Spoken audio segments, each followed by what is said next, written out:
Buenas tardes para todos. Mi nombre es Ariel, desde Mar del Plata.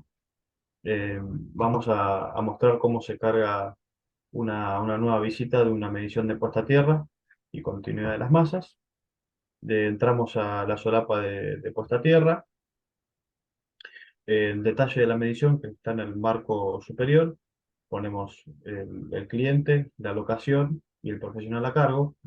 Está de más decirlo que sin estos datos que ingresamos acá no vamos a poder avanzar posteriormente más abajo para poder grabar. Un ejemplo de cliente de prueba, profesional a cargo y la locación del cliente de prueba. Y pasamos a la primera parte de la medición. La medición se divide en 4 solapas. Ahora vamos a ir detallando bien cada una de ellas. La primera solapa, que es la de datos, vamos a poner datos de la medición y acá vamos a poner el instrumento que vamos a utilizar. En nuestro caso tenemos dos instrumentos de medición para poder hacer la medición de la puesta a tierra y continuidad de masas. Tenemos un telurímetro y tenemos un interruptor, eh, un equipo de prueba de tiempo de disparo de interruptores diferenciales y de corriente de lazo, también que está conforme a la Comisión Electrotécnica Internacional. Se pueden hacer las mediciones de puesta a tierra con ambos equipos. Lo convencional, lo tradicional es que se haga con un telurímetro de la jabalina y al mismo tiempo ese telurímetro tenga un probador de disyuntor y de corriente de lazo. Nosotros en este caso tenemos dos equipos que son individuales. Primero medimos la jabalina y después pasamos a hacer la verificación de continuidad de masas y tiempo de disparo en los interruptores diferenciales.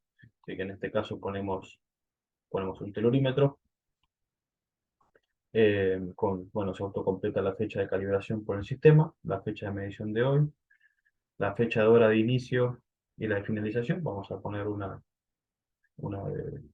de prueba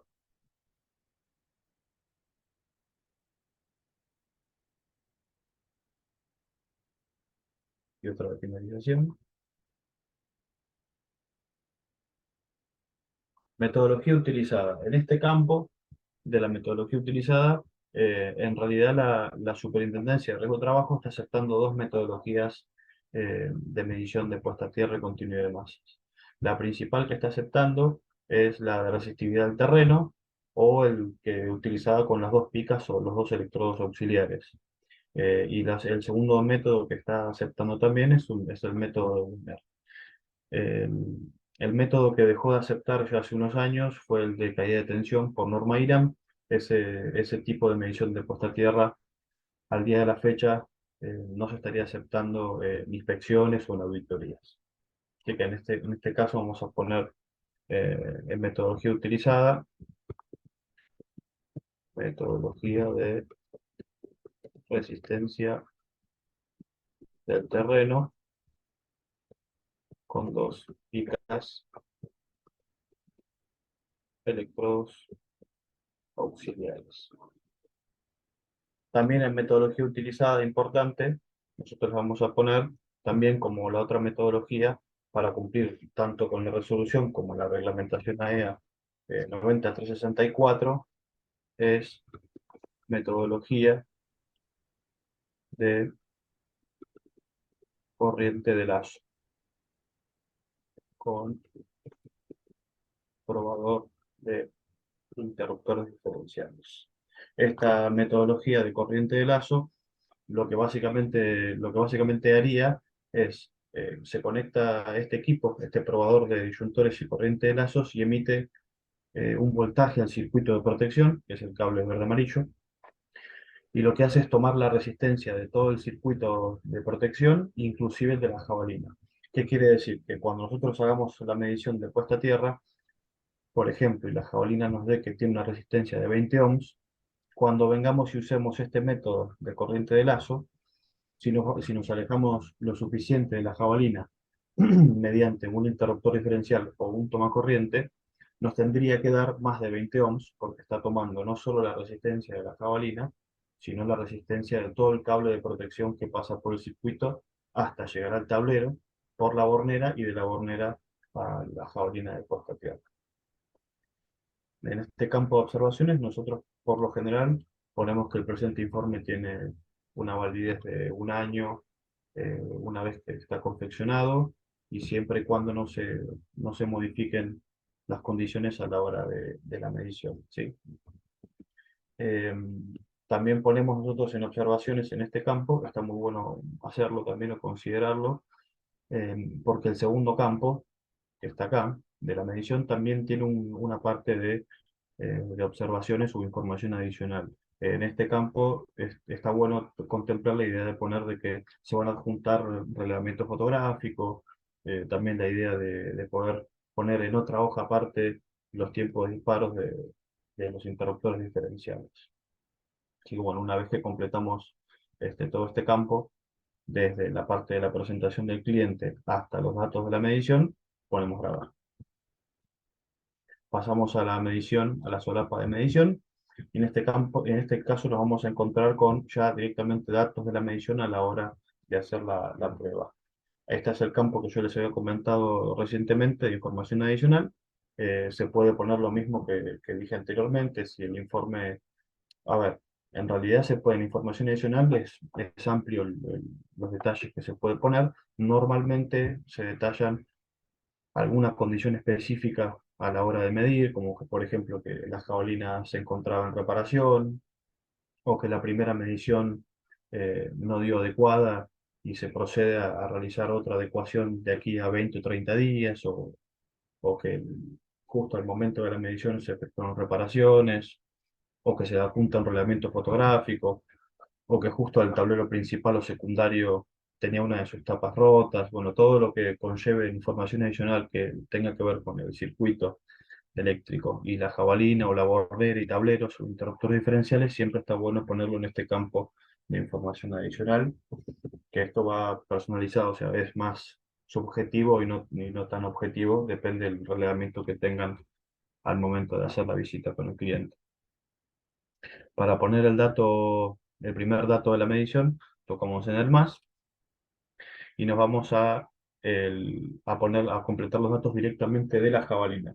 Todos los datos que aparecen acá, los primeros, son en referencia a la jabalina, el valor obtenido y bueno, si cumple o no cumple. La primera parte, que es toma de tierra, el sistema te toma automáticamente, este número no se puede editar, pero a medida que seguimos poniendo más, el número de tierra va creciendo sucesivo, del 1 al 2, 2 al 3 y así.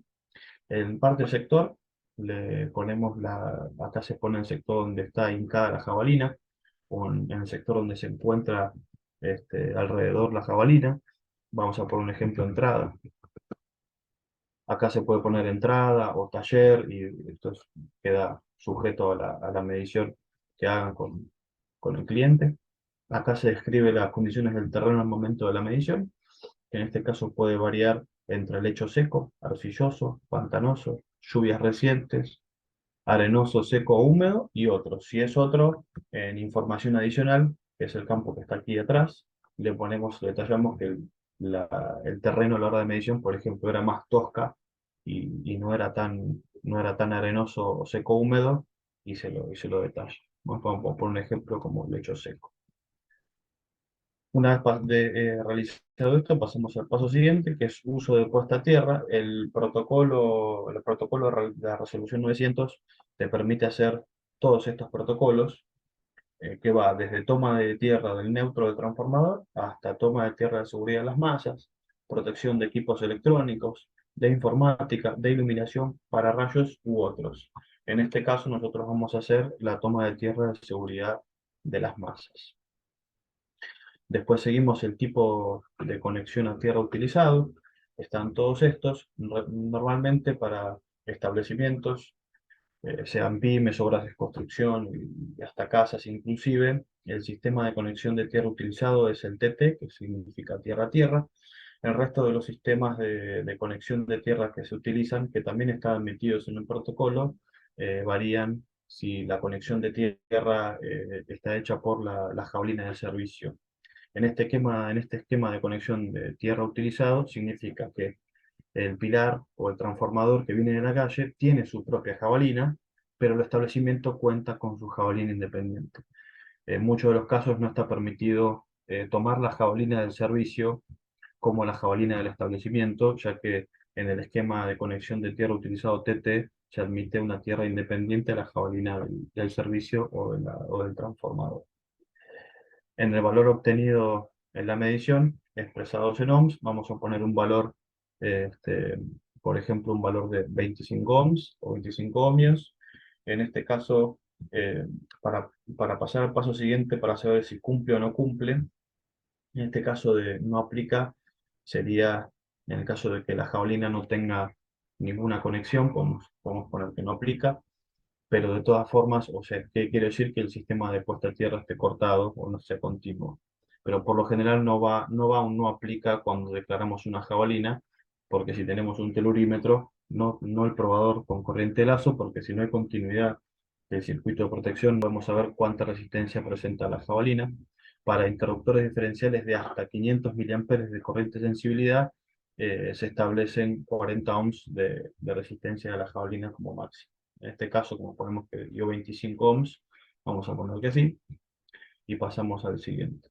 Acá en esta parte donde te pregunta si el circuito de puesta a tierra es continuo y permanente, en este caso, si se pone que sí, significa que todos los tomacorrientes del establecimiento tienen que ir al tablero principal o se admite también un tablero seccional o secundario más cercano al de la entrada, y todos los cables de puesta a tierra, este cable verde amarillo, tienen que ir a una bornera de puesta a tierra o a una barra equipotencial, ¿no? Entonces no está admitido juntar todos los cables verde amarillos o de protección y juntarlos con una cinta aisladora, por ejemplo, porque estamos perdiendo o sea, resistencias del elemento para futuras descargas. Eh, Así que lo ideal sería que de todas las masas, de todos los interruptores diferenciales o de los equipos de instalaciones, se vaya a una bornera de puesta a tierra, al tablero principal o una barra equipotencial, y de esa barra equipotencial o bornera de puesta a tierra, que vaya a la jaulina de puesta a tierra. Este cable que sale de la bornera de puesta a tierra tiene que cumplir con la sección nominal igual a la mínima sección de la fase de entrada del establecimiento. ¿Qué quiere decir? Que si el establecimiento, voy a hacer un ejemplo, es monofásico y su sección de cable de entrada son 6 milímetros de fase, el cable que sale de la bornera de puesta a tierra y va a la jabalina no puede ser menor a 6 milímetros. Entonces, cuando venimos a la etapa de si el circuito de puesta a tierra es continuo y permanente, decimos que sí, siempre y cuando el circuito de protección se verifique que desde todos los tomacorrientes o de todas las masas de los equipos vayan al tablero mediante una bornera y de la bornera vaya a la jabalina de puesta a tierra. Si el circuito en algún momento no tiene protección completa, continua a la jabalina de puesta a tierra, en este caso tendría que ir un no. Pero si el sí, si sucede, ponemos que sí. Pasamos al paso siguiente y nos pregunta si el circuito de puesta a tierra tiene la capacidad de carga para conducir la corriente de falla y una resistencia apropiada. En este caso tiene que ver con lo que antes mencionaba. Cuando pregunta si el circuito de puesta a tierra tiene la capacidad de carga para conducir la corriente de falla y una resistencia apropiada, se refiere justamente que de la bornera o de la barra equipotencial salga este cable que cumpla con la sección de cable de la fase. Esto es por si hay una corriente de falla o una fuga de corriente, que el cable verde amarillo, que el cable de protección que salga de la bornera pueda resistir lo suficiente para conducir la corriente de falla y no se corte o se derrita. Vamos a poner en este caso, por ejemplo, que sí. Y después tenemos esta última parte donde nos pregunta la protección contra contactos indirectos. Los ejemplos son desde no aplica hasta dispositivo diferencial, que son los interruptores diferenciales, los interruptores automáticos, que son los que normalmente se les llama térmicas o interruptores termomagnéticos o fusibles.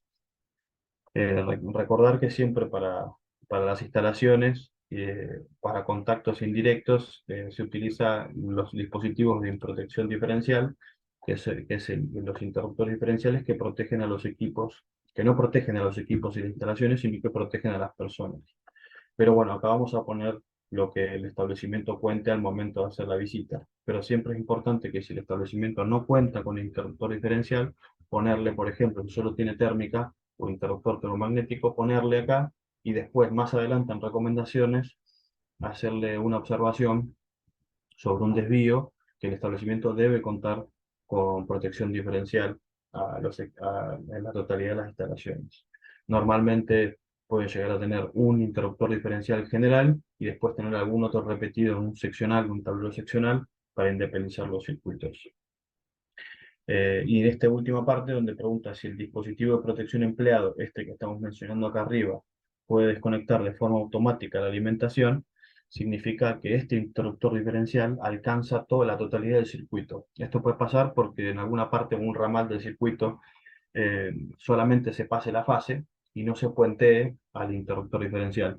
Entonces va a quedar una parte del circuito donde va a haber, donde no va a estar continuado al interruptor diferencial, por ende no va a haber protección diferencial hacia las personas y puede ocurrir un accidente hasta fatal por no tener esa parte del circuito conectado al interruptor diferencial. En este caso, por ejemplo, vamos a poner que sí y colocamos grabar. Una vez completada la parte de datos, medición y análisis, em, análisis no, porque no lo pusimos, creo, no. Bien, en la parte de análisis tenemos las conclusiones y las recomendaciones. En las conclusiones normalmente se describe lo que se hizo en el día de la fecha, sin hacer detalles de- en específico a puntos de medición, pero sí poner si algún resultado a priori no fue satisfactorio, pero básicamente se pone, por ejemplo, que al día de la fecha se visita el establecimiento y se le hace medición de puesta a tierra con el instrumento realizado, se verifica estado de tablero principal, secundario y seccionales, se observa la existencia de interruptor diferencial, o que el circuito de protección también esté conectado a la carcasa del tablero, en este caso lo que sea metálico, por ejemplo, a todo el gabinete de la puerta, a que la existencia de bornera de puesta a tierra o barra equipotencial, y que también se deben realizar los tiempos de disparo en interruptores diferenciales, porque esta resolución, la 960 de la Superintendencia, eh, está conectada con la reglamentación AEA 90364, donde te dice en la sección 7 que se deben realizar tiempos de disparo en los interruptores diferenciales del establecimiento, que son 4 tipos de disparos. Ahora los vamos a detallar bien. Bueno, así que esas conclusiones no detalladas van en esta parte de análisis. En lo que vamos a hacer en recomendaciones, que está relacionado con esta última solapa de plano, croquis u otros gráficos, es poner en cada punto de medición que hay que hacer una recomendación o una adecuación, poder detallarlos acá con mayor exactitud. Por ejemplo, que el interruptor diferencial número 4, por ejemplo, que adjuntamente ponemos el plano con el número, no presenta tiempos de disparos adecuados, o que no salta, no corta la corriente antes de los 300 milisegundos para la corriente de sensibilidad del interruptor diferencial. Si hay circuitos de protección que, que están discontinuos a la jabalina, si hay circuitos eléctricos que no tienen protección diferencial, etcétera. Esa es la diferencia más que nada en poner el campo de conclusiones con el campo de recomendaciones, que es, si bien son parecidos, pero los contenidos son distintos. Una vez que terminamos con esos datos, pasamos a la última solapa, que es la de planos o croquis u otros gráficos. Acá pueden ir también reglamentos fotográficos unidos en PDF, pero esta parte de planos y croquis, la resolución, que en ese punto es taxativo, no da lugar a otras interpretaciones. Los informes de puesta a tierra deben ir con un plano o croquis con mínimamente la ubicación de la jabalina y de los tableros. Si se le anexa los puntos de medición donde se hizo los tiempos de disparo de los disyuntores, aún mejor, pero mínimamente tiene que tener la ubicación de dónde está la jabalina de puesta a tierra y dónde tiene su tablero principal, secundarios o seccionales ubicados en el plano. Nosotros conjuntamente a los planos hacemos otra hoja aparte, donde detallamos los tiempos de disparo de él o los interruptores diferenciales. Y nos puede suceder lo siguiente.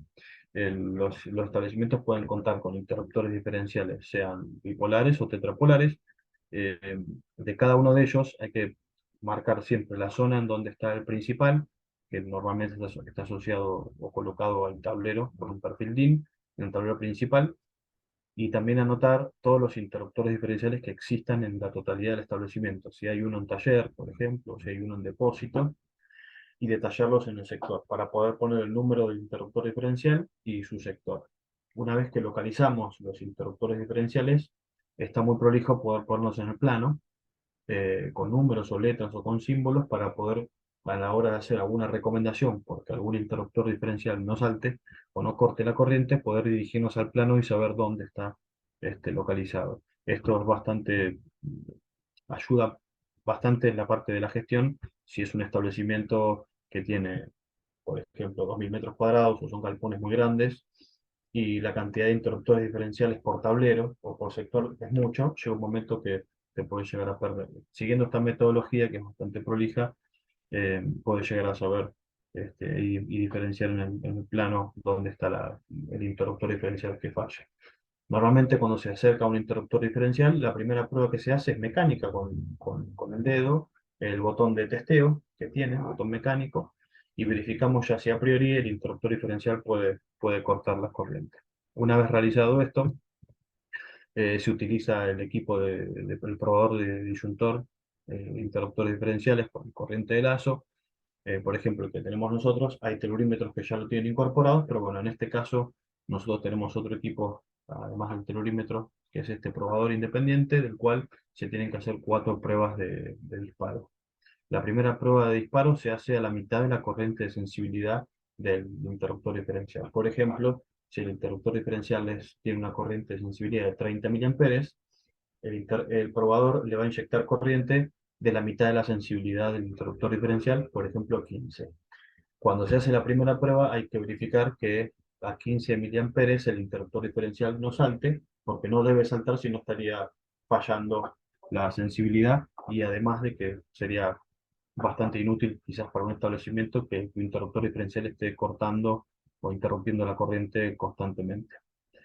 La segunda prueba que se hace es A por 1, que es a la corriente de sensibilidad del interruptor diferencial.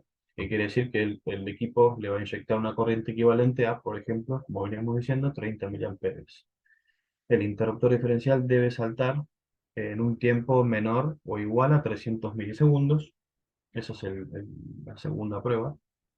La tercera prueba de disparo se hace a por 5 y debe saltar en un tiempo menor o igual a 40 milisegundos.